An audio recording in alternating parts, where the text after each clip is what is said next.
interest in pro football spread to California, where a Stanford All-American named Ernie Nevers was known as the hardest linebacker on the western slope. After a word with Mom and Dad, Nevers signed the richest football contract of his day, $15,000. Nevers was one of the most famous college players of his time. For someone like Nevers to bring his star, which had already been well established at Stanford, into the NFL was to give the NFL a tremendous boost and to make people pay attention to it, to give it newspaper coverage, to make people pay attention to the games. Along with Red Grange, the biggest football name of the 1920s was Ernie Nevers. His popularity was evident both at stadium turnstiles and movie box offices.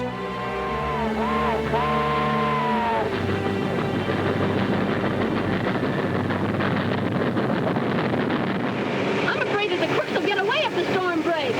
Don't worry about a little storm, Kate. I'm going to get Betty and Tom out of that car if I have to go through hellfire. Beyond Hollywood, Nevers continued to take his act on the road as the leading man on the most celebrated barnstorming team in NFL history. Nevers signed on in 1926 with the Duluth Eskimos. Played for them for 2 seasons, 26 and 27. We played one game in Duluth, and the rest of them all over the country. I think we played 29 games that year. We had 16 players, and we traveled with a squad like that. Sometimes the manager and the assistant manager and the water boy and the trainer would have to put suits on to make the bench look a little bigger. Nevers was a kicker on his team. He kicked field goals, played as a defender also, and he was the toughest fullback of his day. He was also a Major League Baseball pitcher, I should add, at the same time, pitching for the St. Louis Browns. In fact, in 27, he gave up 2 of Babe Ruth's 60 home runs.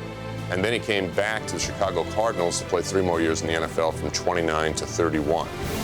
If you look in the NFL record and fact book today, the oldest record by any individual belongs to Ernie Nevers, scoring 40 points, all 40 points for the Chicago Cardinals in a 40-6 victory over the Chicago Bears on Thanksgiving Day, 1929 at Comiskey Park.